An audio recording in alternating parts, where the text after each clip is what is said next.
very grateful to PSIM for inviting me over. It's a very small contribution to the, Aziz, and I'm especially to Dr. Aziz Rahman. Actually, he tends to have little belief in me. That's what I think. I just like a very, very small contribution to the vast knowledge of the professors and the VCs who are attending this conference. I hope I can, justify my presence here. This hypoferritinemia without anemia among reproductive age females, frequency determinants and treatment outcomes this presentation is based actually on my PhD dissertation. Before we start that, I think it's better just to have a more clarity on the definition. According to WHO, patients having normal hemoglobin equal to or above 12 and having below normal range ferritin level under 30 and suffering from, it's conditional also that they have to suffer from one of the following symptoms: lethargy, inefficient work performance, inadequate focus and absent-mindedness, sore tongue, damaged skin, prolonged wound healing, rapid heartbeat, and restless legs. So according to the prevalence of HWA in United Kingdom, I just recommended through of the studies. In UK, between age 19 to 64, 15.5% female, they fall into this category, according to the definition. In USA, it is 57.7%, and Japan, it is 41% female, and Iraq, it is 41%. And if we see the males, it is very small percentage. In UK is 3.1 and United States is 7.6. So why is it important to study HWA? Presently, the routine lab investigations guided by symptoms typically identify iron deficiency anemia, which is affecting over 1 billion people, while hypoferritinemia without anemia, which is at least twice as common, is often overlooked due to insufficient screening practices. Now, further elaborating the same point, importance of serum ferritin in HWA, it's all because of some references in studies. Ferritin is more reliable. Ferritin is less influenced by daily variations of activities and diet. It indicates the storage condition, directly reflects the amount of iron stored in your body. But the clinicians usually advise iron studies, namely serum iron and TIBC, when there is documented anemia, which results in underdiagnosis of HWA. Now, what is wrong with serum iron and TIBC? Fluctuations, they affect them, daily variations of diet and activities affects the serum iron. It is non-specific because it can be affected by inflammation. TBIC can't be trusted without complete iron profile, especially serum ferritin. This is a very interesting study on TIBC, which confirms that serum ferritin has to be part of the series of investigations to confirm iron deficiency. Causes of iron deficiency. There are some biological factors like family history of anemia and blood disorders. There are physiological factors like menorrhagia, multiple pregnancies, and lactation. There are pathological factors like frequent blood donation, history of blood transfusion, inadequate dietary intake, and comorbidities. Cultural factors like poor dietary intake, low quality food and leftovers, and limited iron-rich foods. And structural factors, history of medications, history of supplements, and poor access to health care. Rationale. To highlight the struggling issue of HWA, which is battling to be recognized as one of the contributing factors to the symptoms, and to identify HWA and promote specific treatment, reducing the risk of drug abuse and over-medication, and to emphasize the need for clinicians to diagnose and treat HWA with iron therapy rather than relying on symptomatic treatments and potentially misusing the drugs.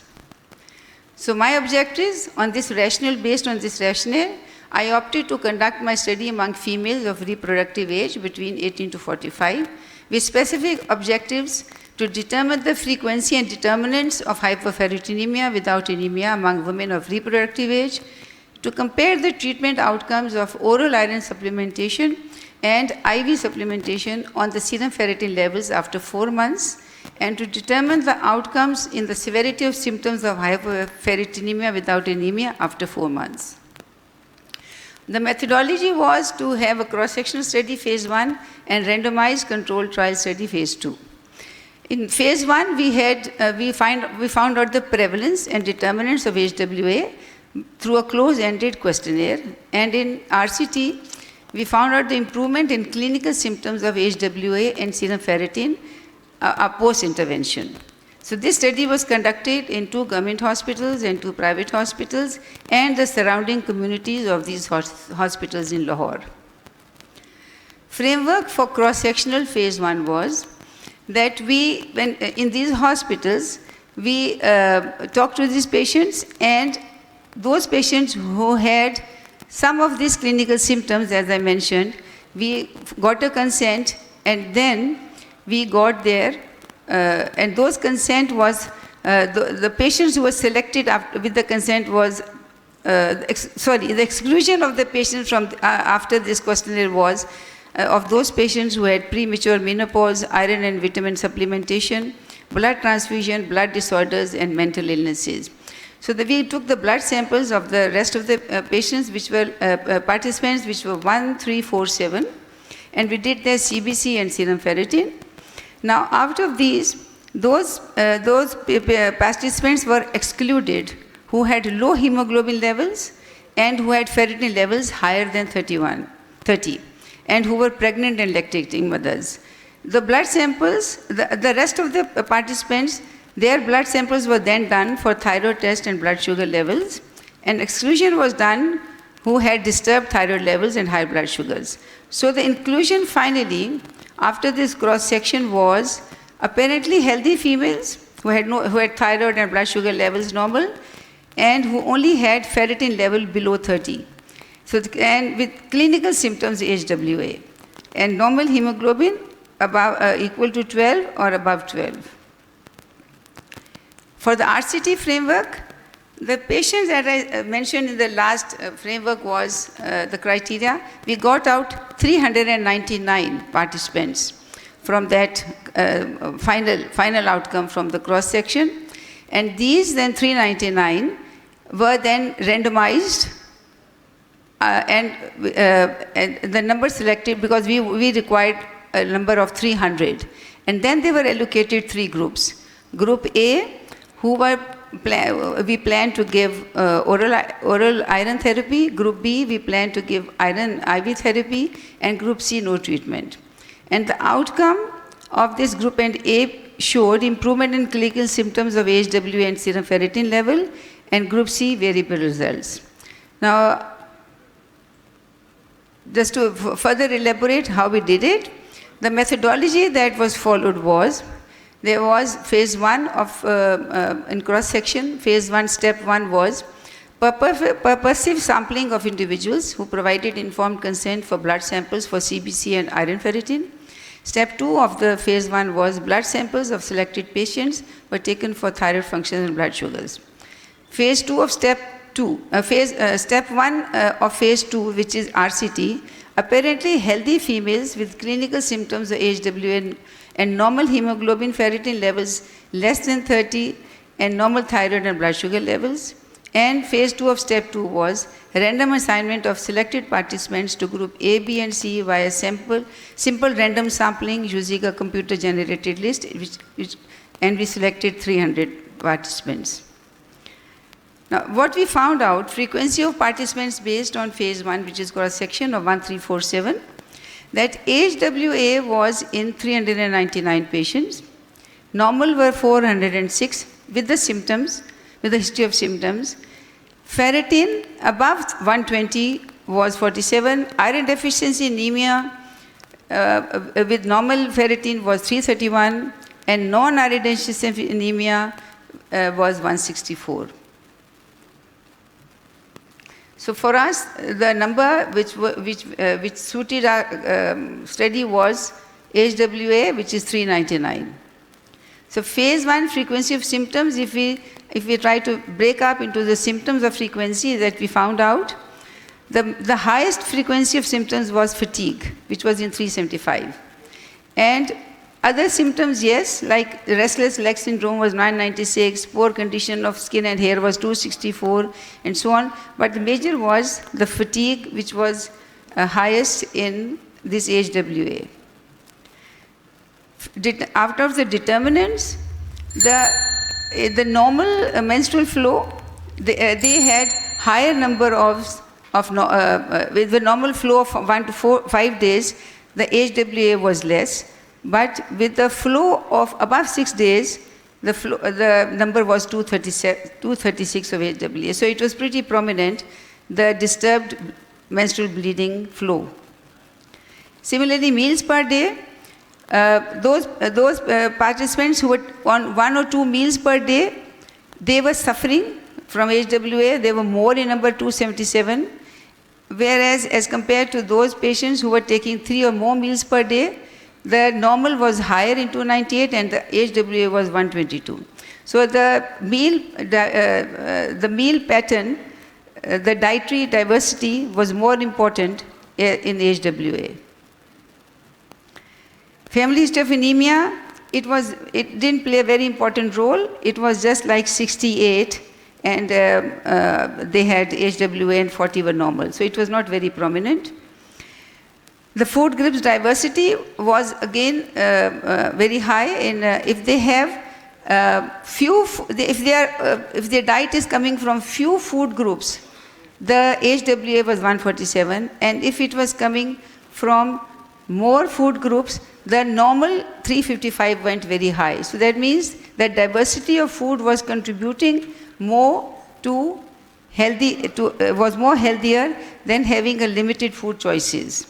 There was a very interesting study which is just like connected with this, that in Japan, they found out that the Japanese have 4 years longer than Americans because their food diversity comes from more number of food contents than the Americans. So this is another study which was, this is all related because the food diversity has a very important role to play.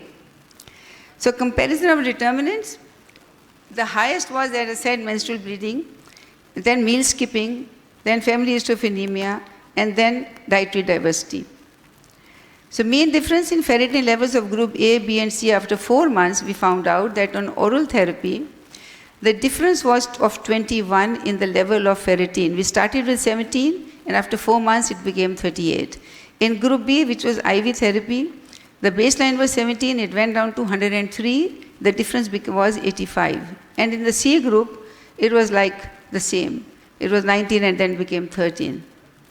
So comparison of symptoms in baseline visit and post-treatment visit in groups A, B, and C.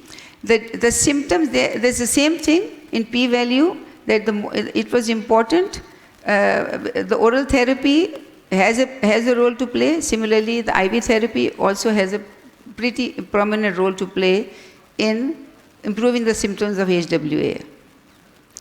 So my recommendations for this, after this study, would be that we have to encourage routine screening to detect early stage iron deficiency, clinical awareness to reduce underdiagnosis and mismanagement, clinical awareness with the clinicians, guidelines development, inclusion of HWA in clinical guidelines, appropriate treatment, advocate for iron supplementation as the first line treatment, further research to compare the effectiveness of oral versus IV iron therapies, public health strategies, HWA awareness in high-risk population, such as women of reproductive age. And conclusion, with this, there's a significant gap in understanding HWA. It is underdiagnosed due to non-specific symptoms, and its exact burden remains unclear, especially in developing countries. So while iron deficiency causes are well documented, data on HWA specific determinants is limited. Additionally, management remains controversial. Some advocate oral iron as first-line treatment, while others support IV therapy for faster symptoms relief. So with this, I hope I can, I'm able to spread my idea on the OPD patients when they come to the clinicians, that if they have symptoms, if it can become a practice also to do the serum ferritin along with hemoglobin, so it could help the patients more and save the patient from misuse of other drugs like antidepressants and similar drugs. These are the references of my studies, and thank you so much.